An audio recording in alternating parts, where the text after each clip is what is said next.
Take LIPP. Jason LIPP. Part 2 of this seminar. And just a funny feeling, it's probably going to be a 5 or 6 or 7 video series. A lot to get out, and you would think that a 9-minute video could do justice.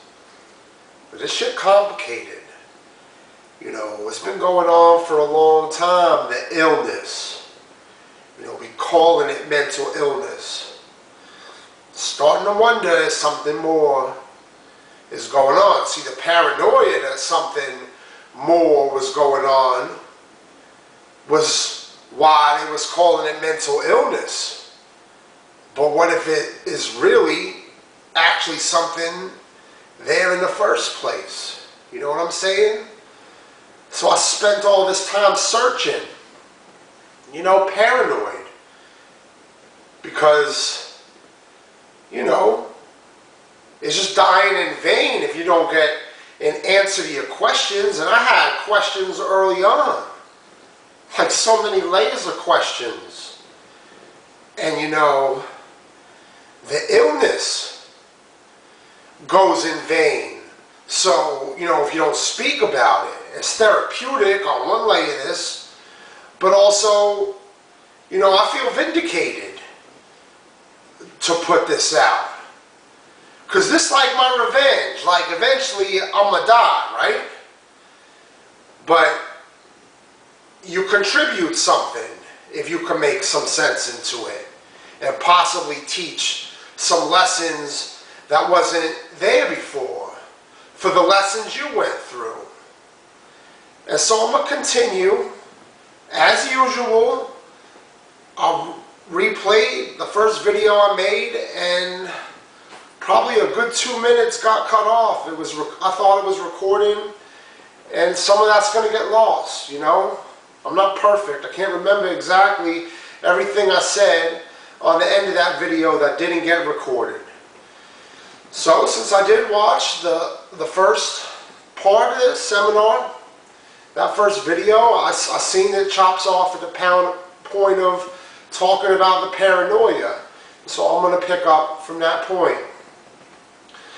You know, I was searching, and that really is paranoia.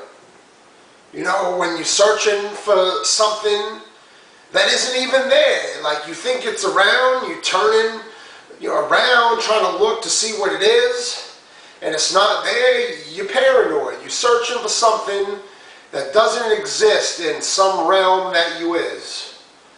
Or does it? Am I in multiple realms at the same time? A human body, but like also some ghost world shit in that reality that seems unreal, but maybe without your faith or belief in it existing, you know, then it doesn't exist. Or maybe if you don't have faith or belief in it, it doesn't exist. Maybe that doesn't mean that it's real just because you don't believe in it. Maybe it still is there, even if you can't see it or touch it, you know? And like a lot of this that I'm speaking about is like another catch-22. You know, all these things that I see. The things that I see that really are there, the things that I see that really are there, the things that aren't there, the things that are there that I can't see, but they're still real just because you can't see them, like, you know, all that reality shit. And the catch-22 is, if I'm seeing it, maybe I should be thankful. Because I have an odd recollection that in some other realm or life or reality or world I lived in, I was a blind man, like actually blind, where my eyes couldn't see for some shit. And I have this funny feeling God did a lot of work, or some mad scientist, or whoever the fuck it was, did some crazy shit so that I could see going through this. And so what is beautiful, the stuff that's not evil, the stuff that really is beautiful, I could enjoy it. So So maybe it's sacrilegious to be bitching about all I've been seeing. Because maybe if I was blind and that type of curse in another realm, and I could see now, I gotta be thankful for them senses. And here, maybe I was blind and deaf, and without them two senses, I was deaf, dumb, and blind, you know? Deaf and blind, and then on some dumb shit, because you just, you know, what is you if you can't, you know, fucking tap into those realms with them senses, then you're ignorant to a lot of stuff that you can't see or hear. So maybe I gotta be thankful. That catch-22, but if it's a catch-22, it's a trap, right? And I started talking about something I call the focus box. This got you shook. Like the more you see, the more you focus. The more you focus, you box, and then you're missing other things, even though you're taking a lot in.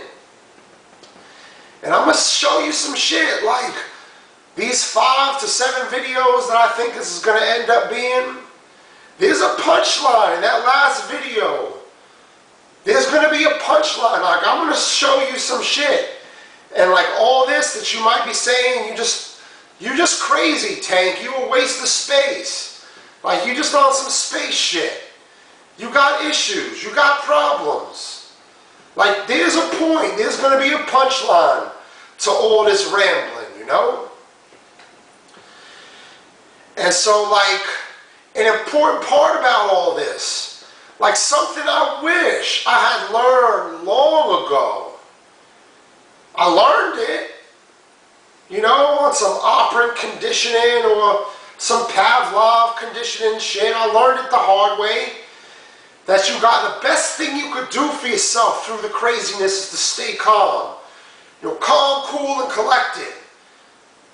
But you know, I was an animal being treated like an animal, going through some animal shit. And so it was primitive, and you know, I didn't understand that equation at first, you know, that for every action or reaction, there's another action and reaction. You know, that MC squared shit, however it goes. You know, I learned the hard way, and I wish it was just instinctive that I just knew that back then, that the best thing I could have done for myself was to stay calm. Because when that storm hit, had I stayed calm, maybe I could have made things a little less troubling for myself. But then as a catch-22, I guess I gotta be thankful because I actually learned some bigger, greater lessons. The fact that I learned the hard way and actually saw what happens when crazy shit and evil shit hits and you don't cope with it the right way, and how the problems get worse.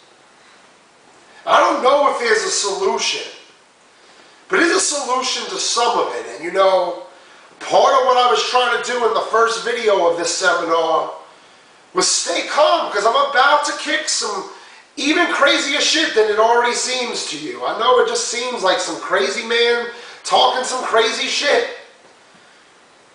You know, and two crazies don't make a right.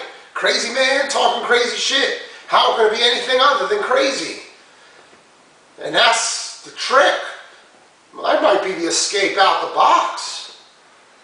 You know, if I can actually be that Buddha and stay calm and give you crazy and explain crazy in a calm, rational, logical way for you to understand it and comprehend it. So coherent talk, not some manic, pressured speech that long ago got me stuck in them ways.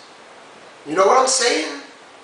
I'm giving you some shit from the soul and the heart right now. You know what I'm saying? Like this